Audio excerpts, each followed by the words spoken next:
Well, hi, everybody. I'm Don Stewart, and welcome to another edition of Breaking News. Today is Thursday, December 14th, 2023. And as always, we have stories for you that are topping the news that have something to do with what the Bible has to say the world will be like at the time of the end.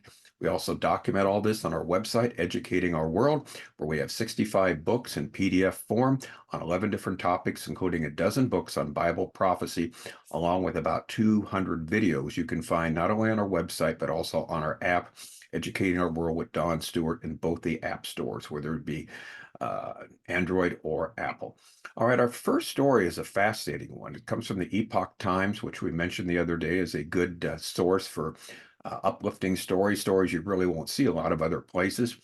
Christian support for American Jews began at the founding. This is Christian support.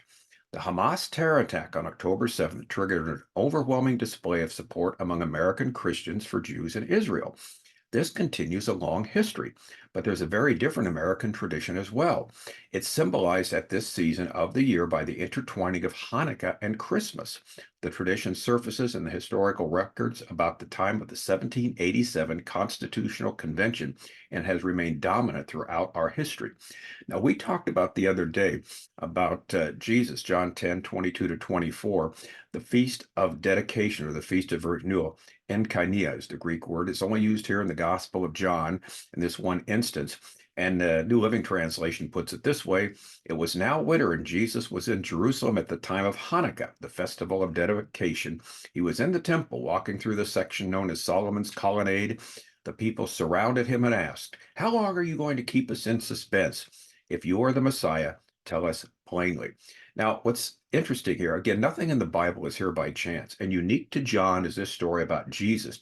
John emphasizes the deity of Jesus, and here he is in the temple area, and he's there at the time of the Feast of Dedication. And recall that acknowledges that 100 and about 150 56, 160 BC, 150 years approximately before the time of Christ, there was an overthrowing of Antiochus IV, who attempted to, actually did. He desecrated the temple, stopped the sacrifices, sacrificed a pig on the altar, put idols of himself in the Holy of Holies, declared that he was God himself, and demanded to be worshipped as God. And Jesus comes on the scene. And when the temple was cleansed by Judas Maccabeus and these wonderful, wonderful Jewish patriots, this was acknowledged every year in the Feast of Dedication, or it's called Hanukkah now. And we have in the Gospel of John, Jesus himself was in Jerusalem at that time. And John is clear to point that out, specifically when they asked him, the religious leaders asked him, "How long are you going to keep us in suspense? Are you the Messiah?" Yes, he is the Messiah. One greater than the temple is here. So when we think of Hanukkah, we don't just want to think of it as some Jewish feast of long ago. The New Testament emphasizes that Jesus was there during that time in Jerusalem at the temple, because he is the one whom the temple spoke of. It's a lot of great, really great references here, great teachings if we had time to develop it. But anyway, bottom line is, back to our story, the Christian support for the Jews had happened at the very beginning, and also intertwining Hanukkah and Christmas. There's also a couple other stories. The Constitution opened, basically what it did, it opened political office to the Jews. In 1787, each state required that all political office holders to be Christians, or at least willing to admit that the New Testament had been divinely inspired. During the proceedings, Jonas Phillips, the leader of the Philadelphia Jewish community, wrote to Convention President George Washington and basically said, "Look, you've got a bunch of Jewish people who have fought for this country, and if you can take out the one line there where, they have to admit that the New Testament was divinely inspired, then we can serve in the various political offices." And they did that. They took his advice up. Bottom line, they didn't make any religious test any longer for an office holder in the United States, whether it be in the Congress, whether it be in state legislatures or whatever. That was what it was supposed to be like, or going to be like. It was like, actually, at the very beginning. Now, the interesting thing about it, just today, it seems everything is just the opposite. It's almost like you have to be woke. You have to be leftist if you're going to be accepted into some type of office somewhere in the United States. But anyway, Christian leaders also included Jews in their constitutional celebrations. There's a story when the New York State ratified the Constitution. The civic leaders planned a day of celebration, but inadvertently, it was they chose a Jewish fast day, Tisha B'Av, which recognizes the destruction of the first and second temple on the same day, the 9th of Av in the Hebrew calendar. And so when that was pointed out, what did the Christians do? They changed the day of the celebration because they wanted the Jews to participate. So Christians have had a long-standing acceptance of Jews and loving them and accepting them as part of American society. It's very important supporting them as we do now. Genesis 12, 1-3, God said to Abram, I will bless those who bless your descendants and curse those who curse, even though they are now in unbelief of Jesus, even though God is working through the church today, through both Jews and Gentiles who believed in Jesus. This is still holds true, that God is looking after Israel, even in their unbelief. Now, along that line, if you saw this story, Turkish lawmaker's heart stops as he criticized Israel during the parliament session. His name is Hassan Bimetz. He's the deputy head of Turkey's Islamist party, and he accused Israel of crimes against humanity, of ethnic cleansing of Palestinians, and he said his government had contributed to every bomb dropped by Israel. And while he was saying this, he keeled over and his heart stopped. Now, they did revive him, but I thought it was interesting when he's criticizing Israel, this takes place. Now, I don't know if you remember the stories a few years ago when I was doing breaking news on his channel. I did 5 days a week, an hour a day, looking at stories like this. There is an Iranian imam who's up there speaking in front of the crowds. And this is when COVID first broke out and it hit disastrously in Iran. And he's sweating, he's looking horrible. And it looks like, wow, he's not doing well. He's got COVID. And they came out, he came out and said, or somebody said, no, this imam is protected by Allah. He's not going to get any sicker from COVID. He's basically invincible. And what happened? The guy died 2 days later. So interesting. God, again, bless those that bless, curse those that curse. All right, speaking of cursing, here we got another update, number 3. Climate change crazies wage coordinated attacks against Christmas trees in 7 cities in Germany.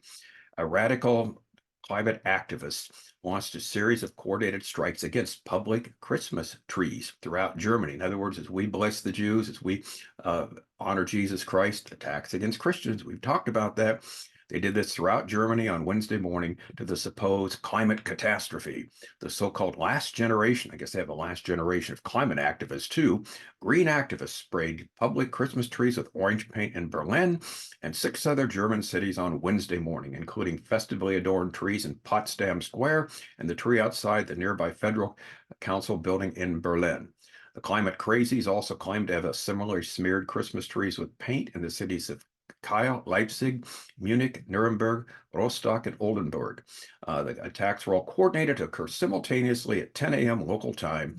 A police spokesman told the Bild newspaper that the police were responding to the incidents. However, no arrests have been announced at the time of reporting. Now, how did they justify the vandalism? Very simply. Amidst the flashing lights, shiny jewelry, and festive atmosphere, it's easy to forget we're racing full speed towards catastrophe and our governments are failing miserably to put the emergency brake in Dubai. So these characters, they're kind of like the group in England, the Extinction Rebellion and the Just Stop Oil. They're trying to upset society and stop it because, the world's about to come to an end through climate change.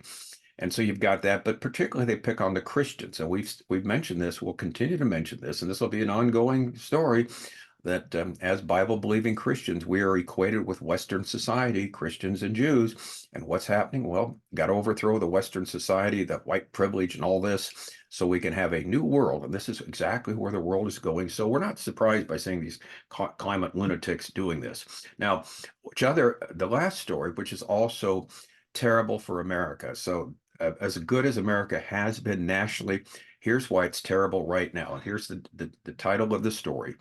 Joe Biden's backstabbing dents Israeli morale.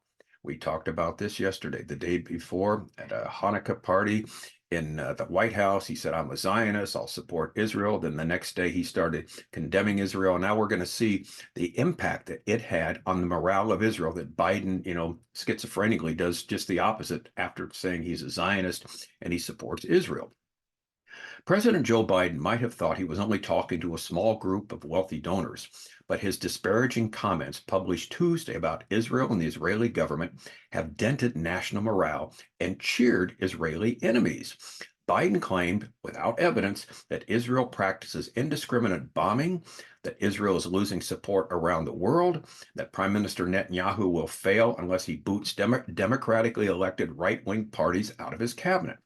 Two factors made Biden's comments even worse. One, that he was speaking to an ostensibly pro-Israel group of donors led by Lee Rosenberg, a former chair of the American Israel Public Affairs Committee. And the other factor is that Israel has been absorbing a series of bad news stories lately, mostly about the deaths of its hostages in Hamas custody, the death of elite soldiers who are fighting for Gaza. They've had at least 115 casualties since the invasion of their own soldiers. They've suffered fewer losses than expected, but each fallen soldier is deeply felt by the entire nation, especially this small country.